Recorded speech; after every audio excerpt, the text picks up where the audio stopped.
Magandang umaga sa inyong lahat. Today is February 25, 2024 and I'm here now in Strawberry Farm in Benguet. So yan po ang kanilang pagawaan ng strawberry.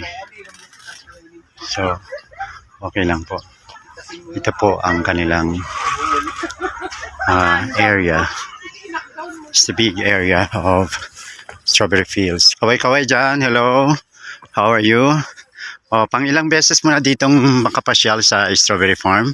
Is this your first time here? Second time. Second time daw sa Benguet. Pero sa strawberry farm, first time. Smile naman dyan, Nining. Ito ang mga tanim po nila. So, ayan po. Napakaganda at napakarami. Hitik na hitik sa bunga ang mga strawberry dito. Ang iba ay namumula na, ang iba naman ay green. Yan. So si ate nag-harvest ng strawberry. Hello ate, how are you? Ate, kaway-kaway dyan. Ngayon po ay iikutin natin ang strawberry farm dito sa La Trinidad. So ang tawag po natin dito ay Sweet Charlie Road. This is Tankyville Farm.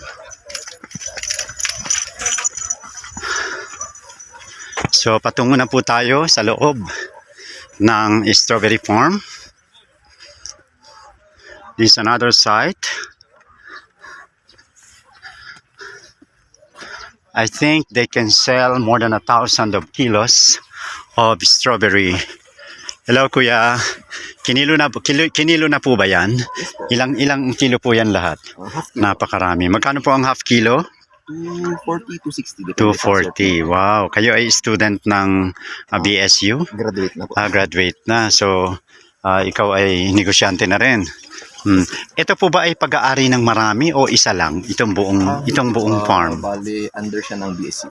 So parang ano siya, experiment. What's this? Pinaparentahan lang po sa mga farmers. Parang for educational purposes and at the same time for business purposes, no? So nag-graduate ka sa BSU ng agriculture, Bachelor of Science in Agriculture, Agricultural Engineering. Agriculture po, major in agroforestry. Ano pangalan mo kuya? Robert. God bless and have a good day. Yeah. Thank you po.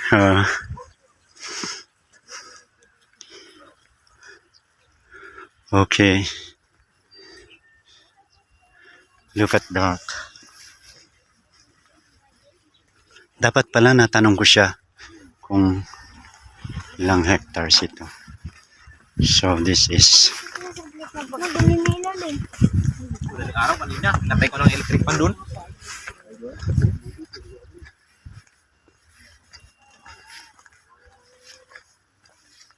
Hello ate, good morning. Ate, mga ilang hektarya itong strawberry farm? Hindi ko po alam. Oo. Trabahador Pero siguro sa tingin ko mga abot ito na mga 10 siguro. Hindi lang po sir. Kasi hanggang doon yan. Hanggang doon pa. Hanggang So it's maybe 20 to 30 hectares. Wow. Kayo po ay daily salary, arawan po kayo. So that's 400 plus, no? Wow. So nag-harvest po kayo ngayon. Harvest time na po ngayon, no? Opo. Naglalagay din po ba sila ng fertilizer dito? Opo sir. Okay.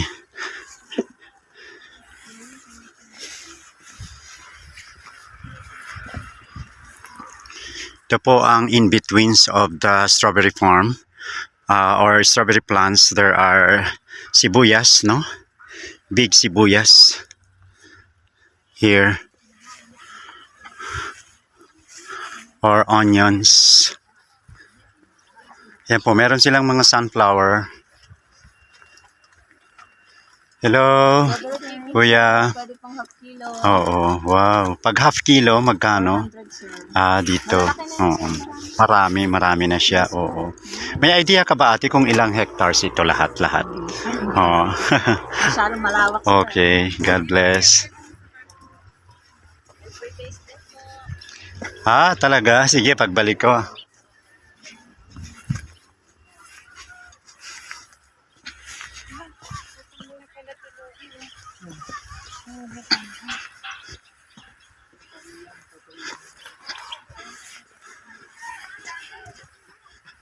Potted strawberry for sale.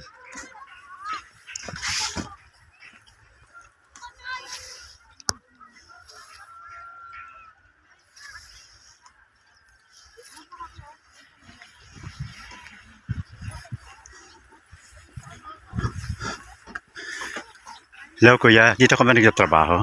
Ah,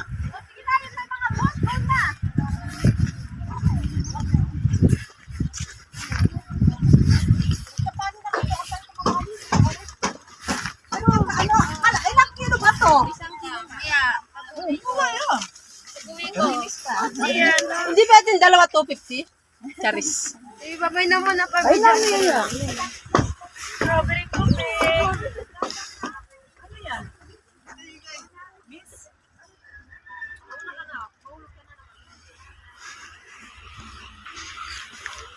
ito po ang mga tao, bumibili sila ng harvest ng strawberry. Ayan, kinikilo po nila at ang kalahating kilo daw po ay, magkano po ang kalahating kilo? 350 po. 350. Ah, iba-iba kayo ng presyo. Ano? Hmm. So dito naman, hello, good morning. Magkano po ang isang ganito? 100 sir. Ito po, Tapos 100 sir. itong maliliit, 100. Tikman mo sir yung variety niya. Bagong pitas, wow.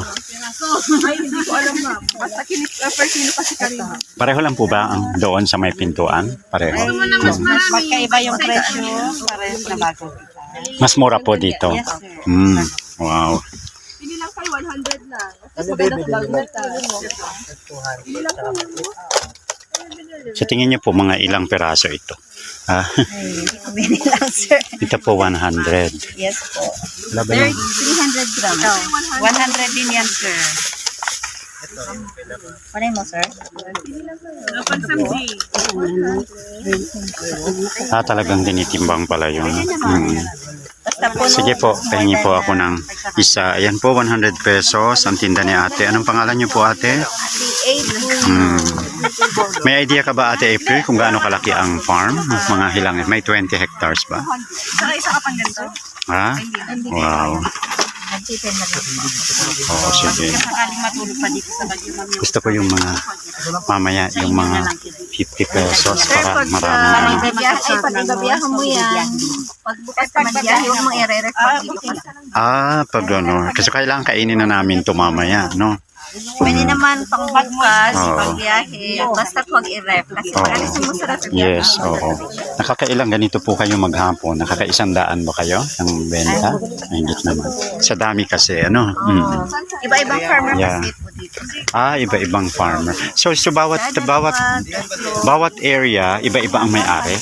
Na bawat Tenant po kami. tena, nagre-rent sa BSU. Ah, yun pala ang sistema. Pero yung mga BSU students, dito na sila nagpa-practicum lahat.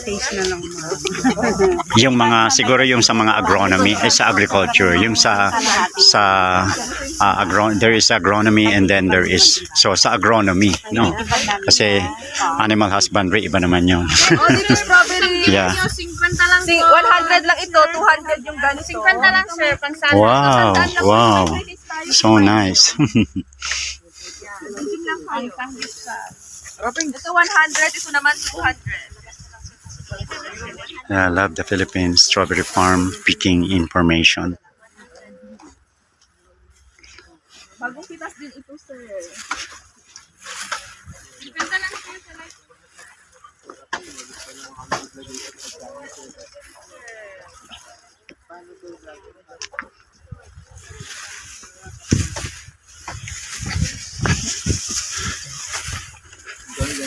$100 lang po, sir. Maganda pang pasalubong.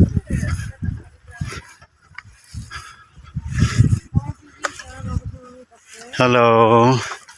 Then good morning. May idea po ba kayo kung ilang hectares lahat ang farm? Ay, sir, dati meron. Pero ngayon, sir, nabawasan na kasi Oo. pinatayuan. Meron bang 10 hectares sa tingin nyo? Abot ba siya ng 10? Siguro doon 1, 2, siguro abot ano? Ay, Oo. parang mas sobra pa, sir. Sobra pa. Oo, Okay. Kasi, sir, You know, yung building na yun, yung mga bahay na yung strawberry farm yung dati. Dati, binili. Yes, sir. Pero sana wag nang ibenta, ano? Yes, sir. Yes, sir. Oo. Yung mga bahay na yan, sir, strawberry. Yung mga malaking strawberry. Dati, nung araw, Yung mga binenta. bahay na yun, sir, Sayang. strawberry yung dati. Anong pangalan niyo, ate? Ilang taon na kayong nagtatrabaho dito? Tagal-tagal na yun, sir. Nasa mga 20. Wow. Pero minimum naman yung binibigay nilang sweldo. Yes, Minimum salary. Oh. I think they're earning much also, no? They're earning much from strawberry. Siguro naman mahina ang 20,000 na income dito per day ng doon, lalo na doon. Ay, no? doon, sir. Doon. Pero Oo. dito, sir, mahina kasi puro strawberry na nakatanim, sir. Oo, Saka yeah. maraming farmer. Oo. Maraming tanim. Ako po si Kuya Joseph Garcia. Panoorin niyo ang aking YouTube channel, Biyahe ni Joe Bicolano. Oo. Sir, God bless. ito yung tanim ko, sir. Kaya gusto ko Ito. pumasok sandali. Ito ang tanim mo. Oo. So, kayo po ay nagbabayad sa BSU ng monthly yung Ako, sir, ay trabahador. nagtatrabaho. Meron po may-ari. Ito pinagkatiwala lang. Pinagkatiwala sa inyo. So, yan ang ilang buwan po bago magbunga ang strawberry? 3 months sa harvest. 3 months lang harvest na. Pero nag-a-apply pa rin po kayo ng chemical fertilizer? Normal, sir. Kasi kung hindi mo lagyan, hindi. Katulad ng mga bulaklak, hindi na mabuo kung walang. Oo. So, tapos nilalagyan din ng may pesticides din siya. Okay. So, ilang tao po ang nagtatrabaho sa ganito kalaki? Ilan po kayo? Ang isa ko lang po. Mag-isa ka lang. Mga ilang square meters po yan? 500 square meters. Oo. Hanggang sa may kamatis. Oo. Ang estimate nyo, nakakailang kilo sa after the harvest? Kaya nakaka 100 kilos ba? Mahigit? Sa ngayon, sir, medyo mahina. Oo. Kasi kami, sa dami ng at saka yung Medyo- sir, nababawasan na rin. Medyo ang mga malakas ang competition. Yes, sir. Pero meron pang ibang bayan na mga nag-strawberry farm. Like sa halimbawa sa Sa ibang bundok, Bugias. sir, katulad ng mga strawberry dyan galing sa ibang bundok. Sa lalo ibang na yung bundok. green. Oo. Anong mga bayan po ang meron? Yung Bugias, meron ba dyan? Ano ang tawag dito? Yung, Madayman. dyan Madayman. sa Tublay, meron din dyan? Meron din siguro, sir, pero hindi gaano kahami. Okay, so ang ganda. So yan yung sinasabi na pag magpipick up, Kung tingnan mo, sir, kung titingnan mo siya, walang bunga, pero iganon mo, sir, oh. Sa Wow. mga Oo. Ganyan, sir, oh. Tingnan mo, wala, di ba, dahon na yan. Oo. Wow. Tapos sa loob meron. Pag magpipick up, magkano ang 700, sir, isang kilo? So kalahati, Kahit ano? ilan sila doon, basta. So kalahati, 350. Itong binili ko na to, parang 1/4 yan, sir. 1/4, Yes, no? sir. 1/4. Pero mura na, yung binili kong 1/4. Ma'am, dito kayo, ma'am, kasi basa doon. Oo. Basa doon, banda. Ito naman pong lettuce sa inyo rin ito, ate? Ibang may-ari, Is sir. ibang Yung may-ari. Ito, ibang may-ari dyan. Oo. 500 square meter bawat Wow. farmer. Oo. Kami po ay nagtatanim ng lettuce din sa Antipolo. Doon sa Antipolo City sa lower part ng ng Southern Luzon. Tayo, sir, ay nasa Benguet. Ito yung Oo. Benguet. Ako po ay graduate din sa agricultural school pero nag-retired po ako sa National Museum. And then ako po ay teacher din sa isang university sa Manila. Pamantasan ng lungsod ng Manila. Sa PLM. So ayan, so kung magpi-pick up siya, Para magkaano kayo dito. oo, wow. So sila na ang magpi-pick up, no? Okay, thank you very much, ate, ha. Okay, God bless you. Come again. Biyahe ni Joe Bicolano, paki-like, watch, and subscribe my channel. Biyahe ni Joe Ay, Bicolano. yes, sir. God bless Napanood ko everyone. na yan. Thank you very much for this wonderful time here at Strawberry Farm. We hope our kababayan ay tangkilikin ang ating napakagandang agricultural production dito sa Benguet. Tayo ay manalangin na patuloy na mag-support ang ating government, lalo na sa area ng fertilizer. Ano po? And then this is Kami po, sir, ako po, member ako ng RSPSA. Ibig sabihin ng RSPSA, kung may tulong ang gobyerno, oo. na-avail. Yes, oo. That's one good thing. We have agriculture and then we have tourism. So this is agritourism or Yes. ecotourism. So this is what we need to promote in our country. Kaya we encourage our media na ang ipakita nila dapat sa umpisa ng kanilang balita, dapat itong magaganda, no? Kasi minsan hindi maganda ang tirada nila sa sa mga balita natin. This is very nice place. God bless everyone. Thank you, sir. God Ayan, bili na po kayo. Murang-mura lang. So, these are students from, what's the name of the school? Holy Trinity Academy of Calamba. Wow, from Calamba, Laguna. They are from Laguna and they are here in Benguet Strawberry Farm to tour around the farm, taste, and buy strawberry. So, ayan, bili na po kayo, mga kababayan, mga taga Calamba, Laguna. So, ako po naman ay tumira sa Santa Cruz, Laguna. Mahigit din 1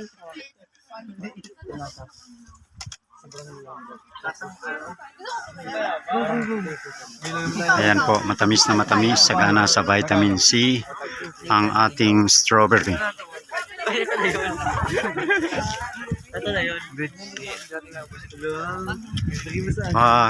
How are you, ma'am? What's your name, madam? Faith Garcia? Okay. How many times have you? Okay. Okay. Anong masasabi niyo po sa strawberry farm ng La Trinidad? Yeah. Is that all? Is that all that you can say in this wonderful place? Yan. Yan po si Shekinah Faith Garcia galing pang Dasmariñas, Cavite at dumayo dito, pumunta dito sa strawberry farm ng Baguio upang damahin. Ang sabi po niya ay Korea, the Korea of the Philippines, Baguio City and La Trinidad and Benguet Province. Dali ka selfie tayo dito. O, teka. Ako rin, tuna mo rin ako. Yan, kaway-kaway dyan. Wow. Ilang taon na po kayong nagtatrabaho dito? Hindi ko alam kasi matagal na kasi yung Tagal na.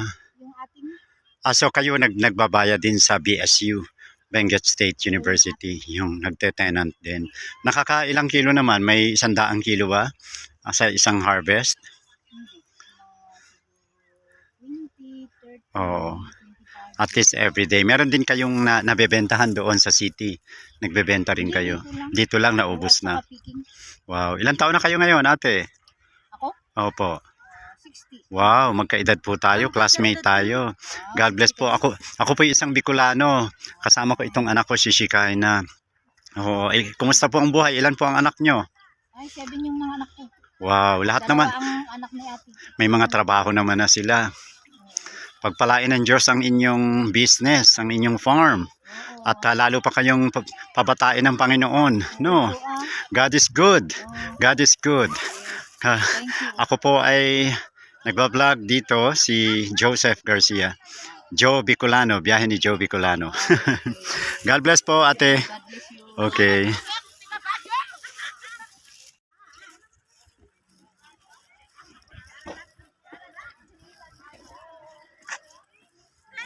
Last look at the strawberry farm here in La Trinidad, Benguet.